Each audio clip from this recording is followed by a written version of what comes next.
I know, I know. You saw the title of the video and you're like, Gordon, you're a whole month late on this. But I lied to you in the title, because this isn't really a review of Elden Ring. This is a review of reviews of Elden Ring, because after beating the game, I keep seeing how everyone keeps calling this game Dark Souls 4. And I get it. I understand what they're saying, because when you buy Elden Ring, you are in fact buying Dark Souls 4. But it's important to keep in mind that Dark Souls 4 is maybe 10-20% if you include the whole like reused assets or animations or whatever you want to call it.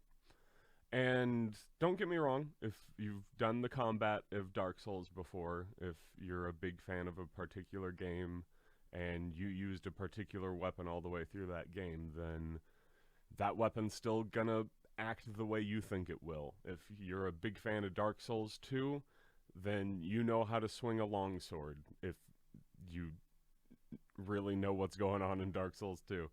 So, uh, that longsword's gonna play the same if you're a big fan of the Zweihander in Dark Souls 1.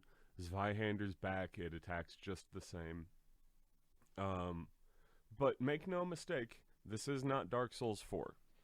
I played Dark Souls 4 the first time through Elden Ring. I played as a wizard. I went from boss to boss to boss to boss to boss to boss to flying castle to boss to boss to boss to boss to boss.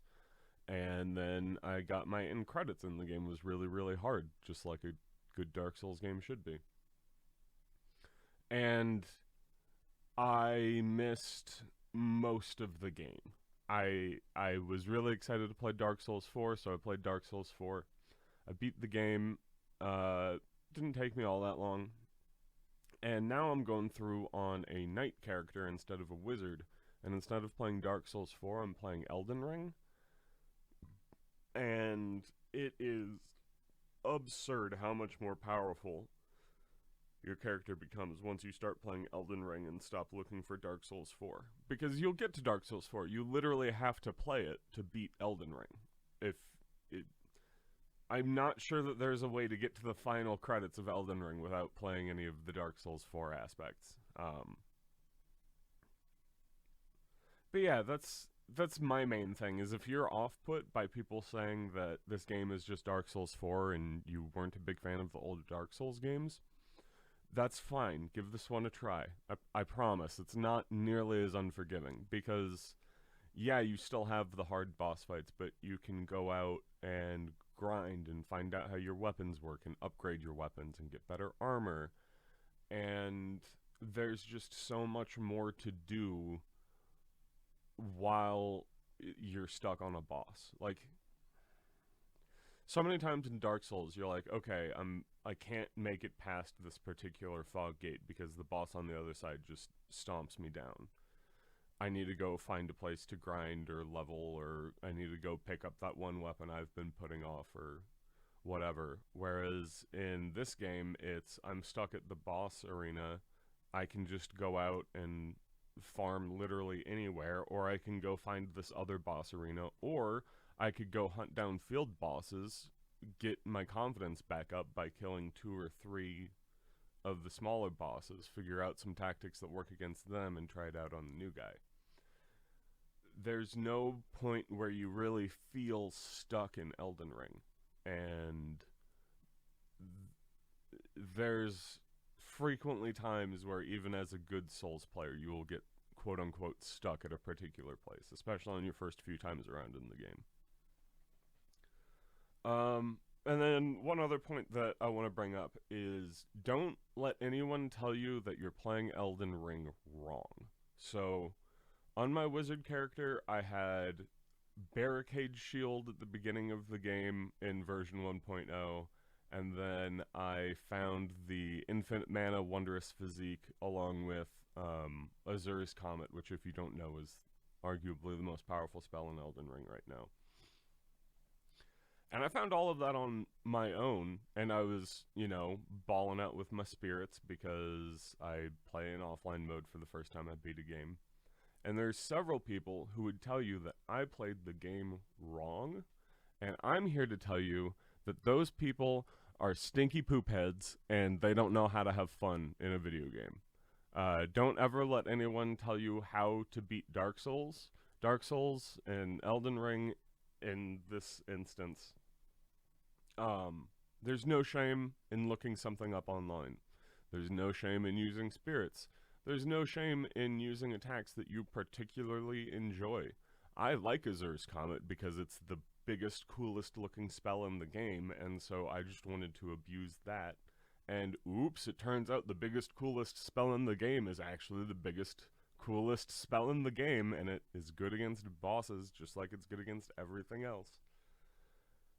And, like, if you find out that there's a bunch of frost attacks in this game, go make you a frost build with your Hard Frost Stomp. And there is a bunch of people who will call you bad at the game and whatever, but if you can manage to get to the gear that you want, you can manage to level yourself up to the point where you can use the gear, and you can collect all of the smithing stones to get it to whatever plus it should be at for you, then you're playing the game right.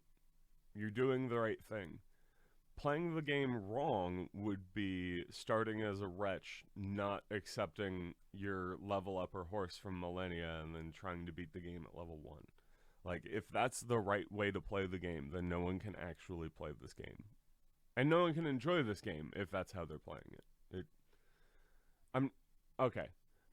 Caveat. 99.999 repeating people won't find that enjoyable. There's probably some psychopath that wants to do a no-hit run at soul level 1. And you know what?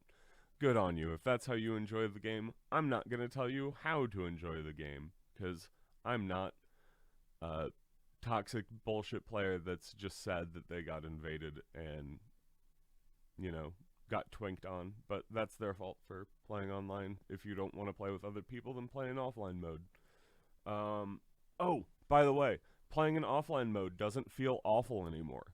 That is probably the biggest change to these games. Is in Dark Souls, it feels like you're missing something when the multiplayer isn't there. And I know I'm a huge advocate for playing in offline mode, especially the first time you play through. But it is a lot of fun getting red phantoms and fighting, and I'm not good at that, but I think it's fun. And it's fun getting a group of 3 people together to all charge down the same boss that you have randomly all been just itching to fight. It's good and fun.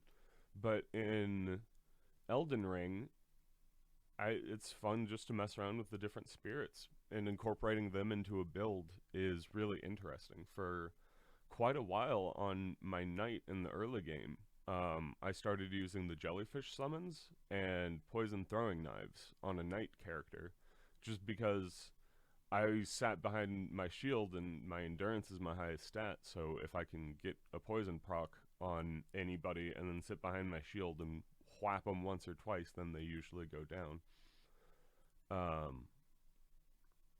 And I think that's another big... Oh, that's the final big thing I wanted to bring up about this game and why it is not Dark Souls. Dark Souls is about resource management, and this game is about resource gathering. And that might sound like very similar non-primary gameplay loops, which they kind of are, because you do have to gather resources to conserve them. But having like the limited number of fire bombs and throwing knives and whatever until you had to start spending buco dollars to go get more of it. And if you killed your merchants, then your shop's gone. So if you accidentally killed the female undead merchant in the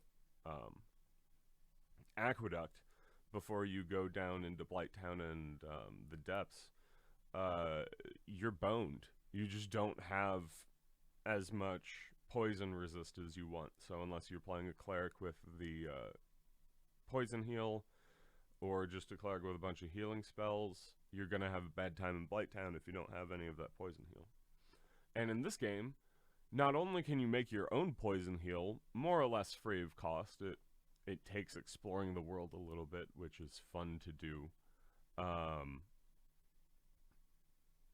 yeah, you can make your own, and you're actually. And I know there are some people who don't really enjoy this aspect of Elden Ring, but when you kill your merchants in Elden Ring, they drop a little item, and then you can give that item to someone in your main hub, and that person will have all of the things in that shop. So on your first playthrough, because the new game plus system is still in Elden Ring, don't worry your sweet little head. So you do your normal run, your first time through, you kill all of the merchants. You just murder them. You just heyday on they butts. And then you collect all of the items, the bell bearings is what they're called. So you collect all of those, and then you give them to the person, and then you slop on New Game Plus, and hey presto, you have the biggest market in the game, and all of your merchants are still alive because time. Man, if I was good at my job, I'd know what Solaire's whole line about time was and say it here.